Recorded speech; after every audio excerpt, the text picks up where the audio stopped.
Hello. Hello. This is Wolf again. And I'm Toad. Toad, yeah, we're back for another Tone of the Wolf podcast. Um, and why are we here again? We are here to talk about Friendlyjordies, Oh yeah, or yeah. maybe politics more broadly, Oh, maybe, or maybe just Friendlyjordies. maybe just Friendlyjordies. Yeah. Because we actually had the opportunity to see the guy Yeah. live over Yeah. the weekend. Went to his show. Went to his show here in our hometown, Newcastle. And he, what did you think of the show? I thought it was very well done, very well put together. I thought he was very funny.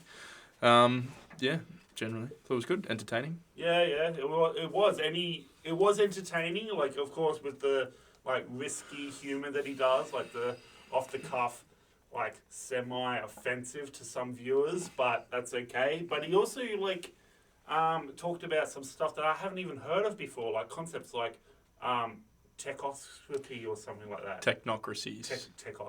Technocracies. Yeah, and just different political ideologies in general. Yeah. It seemed to be like just a critique of democracy, just in a lot of ways, for sure. Yeah, like you're talking about democracy as if it's maybe it's a outdated idea that doesn't really work for us anymore. Because I think his take was because the general populace isn't as educated as they could be to make an informed decision when it comes to voting. Maybe people who have had who are slightly more educated, no offense to people out there, but they should be given priority to vote over someone who's not. That was kind of what I took from his argument to be. I think he was sort of highlighting a lot of the flaws in sort of how political parties sort of run, and they can become incumbent, I guess, but it's just like the red tape of bureaucracy in general. Excuse me. Seemed to be generally what he was critical of. Yeah, he was critical of voters, but I think it was more in just like human fallacy way, like talking about how if leading up to an election, if the weather's good, it's more likely that the incumbent party will be voted to stay in, and if the weather's bad, the opposition's more likely to win. Stuff like that, just like we're not really done for it. But the main talking point around that seemed to be talking about just taking kind of the randomness out of politics and having people it actually be like a career thing that you work your way up the ladder. Yeah, and he says that a lot. He says that been saying that a lot in light of the new budget that's come out, where he's saying that basically people shouldn't be able to just get rich for the sake of being rich. Like, you have to actually have been provided a useful business or something that can be of use to people in society. Yeah. Which I do agree with that. With that statement, it's just that as well. But it's hard to, come to a consensus on that, just because it seems kind of dickish of us to just be like, no, you can't have a vote because you didn't go to a private school or something. School. Yeah, you're not educated enough. You didn't finish year 12. Yeah, and I don't think that was totally his point. I don't think he ever said the word uneducated. Well, you know what I mean? But he talked about people making uninformed decisions or selfish decisions. Well, it's just that that's what he was afraid of, yeah. When he made the point where it's he sort of off the cuff said, should we really be giving the vote to people like this? And he had pictures of Corey Worthington and surfer bros or whatever, and but that's truthfully, that is being kind of stereotypical, because I didn't have my education wasn't bad, but it was just not. It was kind of fragmented, and but I don't know. I feel like I can make an informed decision about Yeah, and of course he can as Yeah. well. Like, I don't think that education specifically was his point, is all I'm saying. Like, it's about, well, education in terms of just, like, taking time to actually learn about the policies and what's being done. Like, when he talked about that proposition in California where it effectively meant people were saving 50 cents on the dollar or whatever and their tax money, but it meant that the fire brigades were underfunded and then they had that raging fires a few years later. That whole thing. Yeah. And we had a similar problem here in Australia where, well, when because the Liberal government cut, $70 million out of the fire department here in Australia, and we had those big bad bush I remember that. 2019. And that also... Get fucked from Nelligan. Yeah. And, like, that same year, Scott Morrison just fucks off to Hawaii, and, like, it does give evidence to Geordie's theories of the weather. We had pretty bad weather that year, and what happened the next year? They're out, Labor's in. Basically. And also, but I think it's, like, the weather thing could just be a metaphor for... I think it's also... Yeah, of course it could be a statistical anomaly. There's no... I don't think anyone's done a study proving it, but it was still interesting. It was interesting, and I think as well, it's... and I think Geordie also mentioned this, where he says that in economic... in like an economic thing where, like, even though the current government might be suffering from the sins of the previous government because, like, economic catastrophes, it's not like someone just pushes a button and then all of a sudden everyone loses their money. It happens in small increments. Yeah, of course. Like these billions of dollars that the government is having to spend on military, like jets and submarines and all that sort of stuff. That all started. Oh, and as well with the housing crisis, that all started with John Howard, with negative gearing and all that sort of stuff. But it's late. Well, it's the current government that gets the blame for the fact that we have a housing crisis in the first place, right? Because it's happening now. Yeah.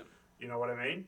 And I think that's what Jordan means. Like, he kind of uses the weather as an example of that. It's just like, if things are going okay, then the government that's in now stays. If it's not, then they get the blame. And he even used, like, ancient times as an example. Like, if they have a bad crop season, you know, the king gets killed because, you know, they're the ones. Yeah, that was the point of it. Yeah. Yeah.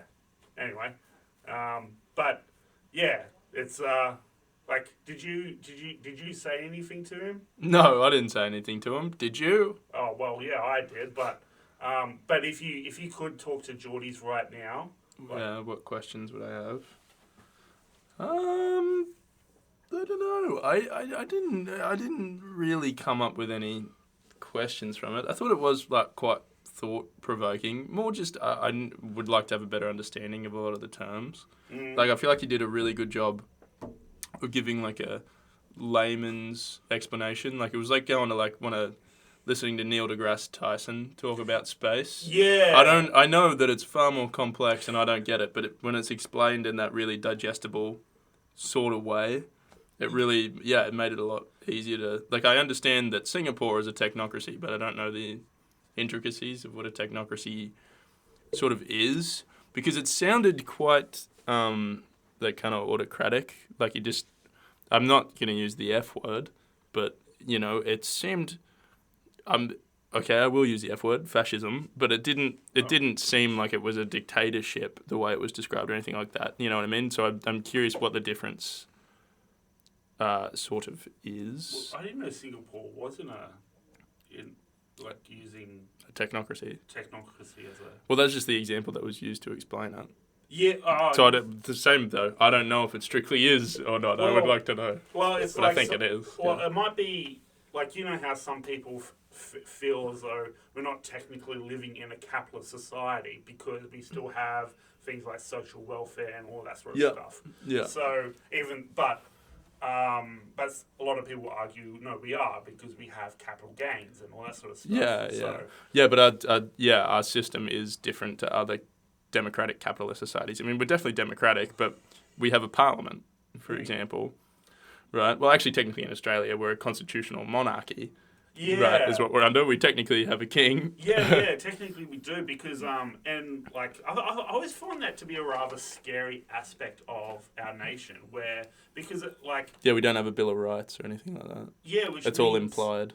which means like the government could theoretically What's happened in the past where the Queen sacked the Labor government? really Yeah. right. When did that happen? Oh, I don't know. Yeah. Ages ago. Well, Before our time. well, there we go. Yeah, like there's and like a lot of people.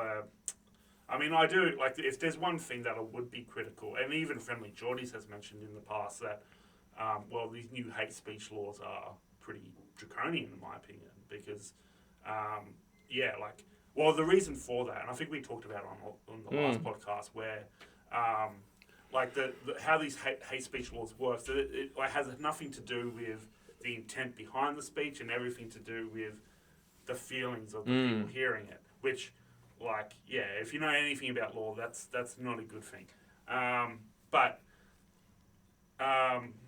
Yeah, and also, like, there's this other thing, which is a lot of people are talking about it now, where ASIO, I didn't know this, but if you ever happen to be in the airport and say an ambassador for Iran just happened to be there and he said hi to you or whatever, if the ASIO ever got wind of that, they could potentially, find you, pick you up off the street, take you to a facility, hold you for 24 hours, question you like you're being interrogated. Because you're associated with this. Well, yeah, and here's the thing.